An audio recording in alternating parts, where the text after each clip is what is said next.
Got the room a little more spread out. Gotta give them all space.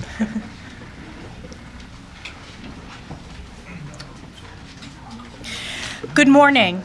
The American people are relieved that President Trump is safe following the unbelievable second assassination attempt in a period of weeks on his life.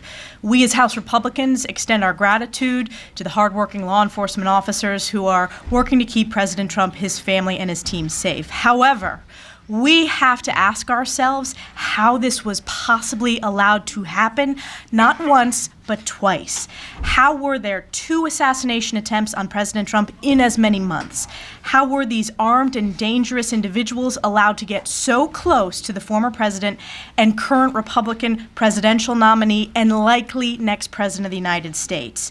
And I want to point out, Democrats' violent statements have fueled this, like a very junior freshman member of the New York delegation who said about President Trump, he should be eliminated. It is uncalled for. You should call the Democrats out in the media for fueling this violence against President Trump.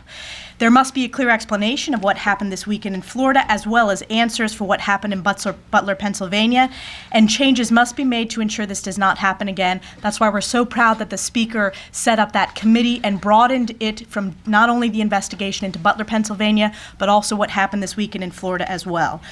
On Friday, we kicked off early voting, and Americans started to cast their votes in the most consequential election of our lifetime. The American people have to ask themselves one important question. Are you better off today than you were under President Trump? The answer is a resounding no. Because people understand our nation is in crisis. Kamala Harris and far-left Democrat policies have threatened the American way of life, making our nation weaker, less safe, and less prosperous. With 4 years in office, Kamala Harris has failed to deliver results for the American people.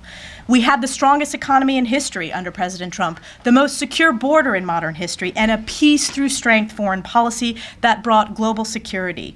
President Donald Trump is the leader the American people need to bring them out of the crises created by Joe Biden and Kamala Harris.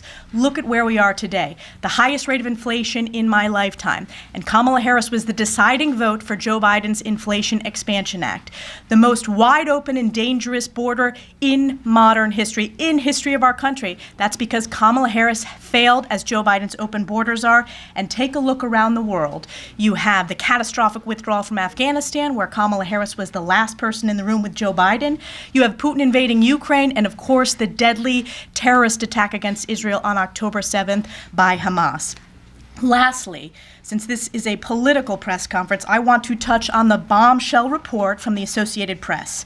In key targeted districts across the country, Democrats are illegally interfering in elections by recruiting shadow candidates to deceive voters and disrupt the will of the American people.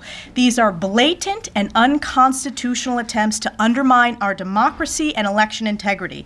And we are joined today by 2 of those districts that the Democrats have illegally targeted. That's Congresswoman Jen Kiggans from Virginia and Congressman Zach Nunn from Iowa. These are amazing members of Congress and combat veterans who represent districts where these Democrats are trying to undermine elections and are undermining our elections. And these districts have been directly impacted by far-left Democrat policies of Kamala Harris as well. I want to first turn it over to Zach Nunn from Iowa's 3rd District. Thank you, Chair.